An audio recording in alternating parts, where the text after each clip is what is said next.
복된 소식 아름다운 소리 AM 1590kHz 시카고 기독교 방송입니다.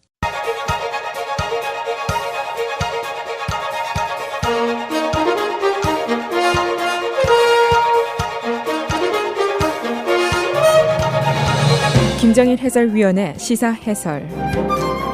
세상을 넓게 봅니다. 삶의 지평이 넓어집니다.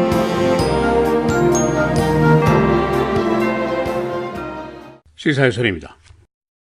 트럼프 대통령 등장 이후에 연일 헤비급 뉴스들이 터져나오는 동안에 과연 일리노이 주에서는 어떤 일들이 벌어지고 있는가 매우 궁금한 사항입니다.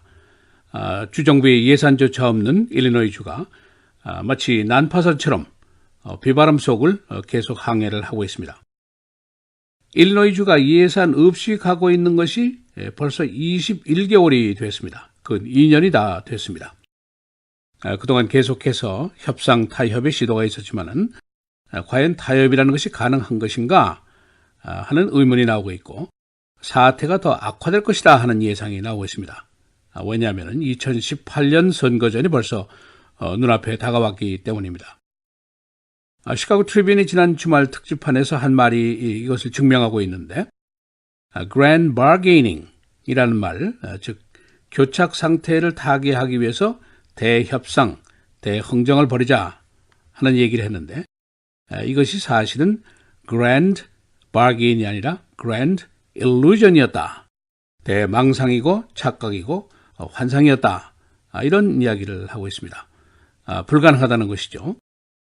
결론은 이 예산도 없는 일리노이 주의 교착 상태가 2018년 선거 또는 그 이후까지 계속이 될 전망이 높다는 것입니다.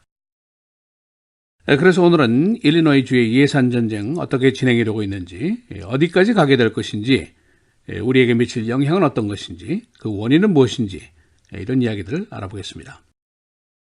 이 결론을 다시 한마디로 정리를 하면은 브루스 라우너 주지사의 공화당과 마이클 매디간의 민주당 의회가 결코 협상에 성공하지 못할 것이다.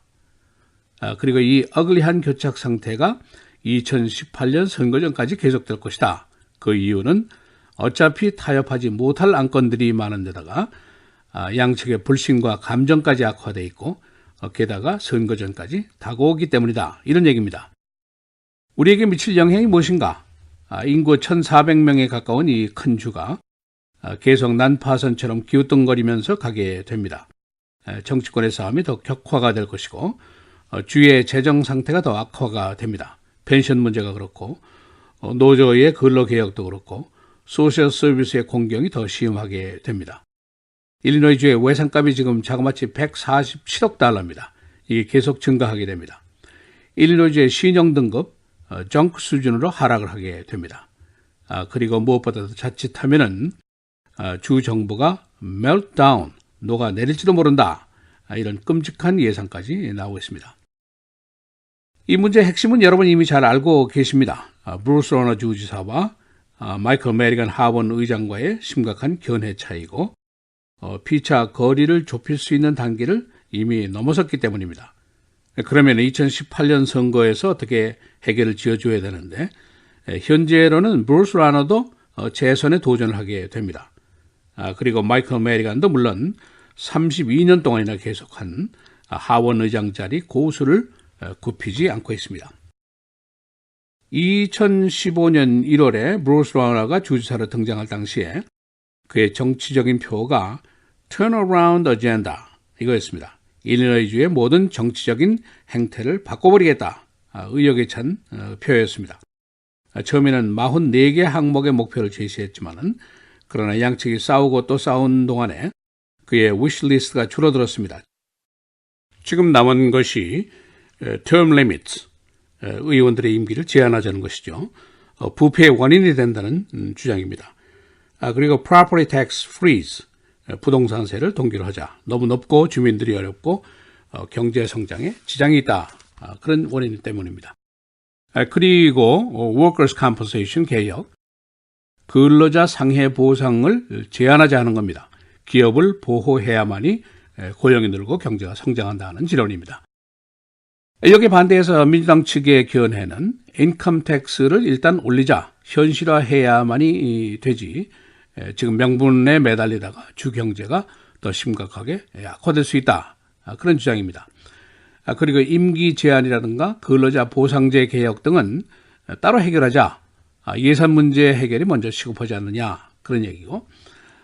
그리고 근로자들 또 중산층의 희생 위에 기업만 보호할 수는 없다. 그런 주장입니다. 그리고 주 재정의 개선을 위해서 Millionaire Surtax, 부자들이 세금을 좀 더 내도록 하자. 이제 그런 주장을 계속 펴고 있습니다. 오늘 아침에 나온 뉴스입니다. 라우너 주지사의 턴어라운드 어젠다에 대한 대안으로 민주당이 컴백 어젠다라는 걸 제시했습니다. 그 내용은 선거기금제를 개혁하자, 교육건강기금을 보장하자, 형사법을 개혁하자, 그런 얘기이면서 민주당 쪽에서는 인컴텍스 인상을 현실화해야만이 되지 지금 세입으로는 결코 균형 예산을 만들 수 없다 하는 지도를 계속 펴고 있습니다. 그러나 거버너는 만일 올린다고 하더라도 인컴텍스는 5년 동안 임시 인상하자, 그리고 그 대신에 5년 동안 부동산세를 동결하자, 그런 주장을 펴고 있습니다. 이제 이런 판에 주지사가 개인 돈 5천만 달러를 끄집어내서 민주당 경선 지역에 대한 후보에 대한 그 낙선 운동을 폈습니다. 그리고 마이클 메디간에 대한 개인적인 공격도 계속했습니다. 요즘도 그의 그 주머니 돈으로 선거 광고 비슷한 것을 내면서 민주당에 대한 공격을 계속하고 있습니다. 예를 들면은 마이클 메디간이 부패의 총수다. 그가 하원 의장 자리를 이용해서 자신의 로펌을 통해서 부동산세 조정 법률 조언을 하면서 부를 축적하고 있다. 그런 비난을 펴고 있습니다.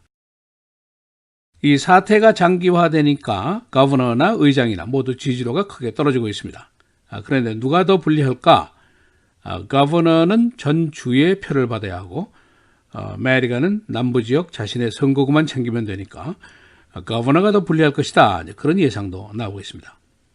게다가 민주당 쪽에 거버너 후보들이 벌써 재력가들이 줄줄이 나오고 있습니다. 하얏 호텔에 그 기업의 큰 손이 나오고 있고, 로버트 케네디의 아들, 이 사람이 머천다이즈 마을의 주인이죠. 이 사람도 나오고 있고, 또 게다가 리사 메디간 검찰총장이 제소를 했습니다. 주 예산 자체가 없는데 공무원 봉급은 꼬박꼬박 챙긴다, 페어하지 않다, 그런 얘기죠. 그래서 제소를 했는데 하급심에서 그냥 공무원 봉급은 지급해라 하는 판결을 했습니다. 그래서 주 검찰이 또 항소까지 했습니다. 만일에 공무원의 봉급이 지급 중단되면 주정부가 문을 닫게 되겠죠. 그리고 거버너가 큰 낭패에 빠지게 됩니다. 그리고 주정부 공무원 노조가 고용계약에 대한 재협상을 제안했습니다. 이것도 이제 불씨가 될 수가 있습니다. 지금 예상대로 주정부 예산이 없는 상태로 2018년 11월까지 가게 되면 어떤 일이 벌어지게 될 것인가? 앞에서 잠시 말씀드린 대로 일리노이 주의 신용 등급이 정크 수준으로 떨어지게 됩니다. 적자 예산이니까 돈도 자칫하면 잘 꿀 수 없게 됩니다. 주정부의 예산값 147억 달러가 있는데 이게 277억 달러까지 늘어나게 됩니다. 그렇게 되면 인컴 텍스를 7.3% 올려야만이 해결이 될 수 있는 액수입니다. 만일에 임시 예산 같은 것도 제대로 되지 않으면 주정부가 셧다운, 폐쇄가 되는 사태도 올 수가 있습니다. 물론 그동안 저소득층, 장애자 지원은 끊기게 되고 소셜 서비스 기관들은 모두 문을 닫게 되어 있습니다. 그야말로 고래 싸움에 새우등이 터지게 되어 있습니다. 시사해설 김재일입니다.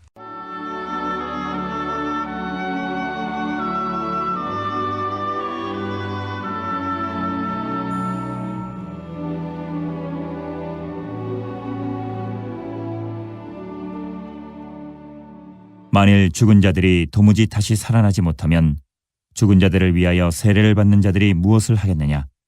어찌하여 그들을 위하여 세례를 받느냐? 또 어찌하여 우리가 언제나 위험을 무릅쓰리요? 형제들아, 내가 그리스도 예수 우리 주 안에서 가진 바 너희에 대한 나의 자랑을 두고 단언하노니 나는 날마다 죽노라.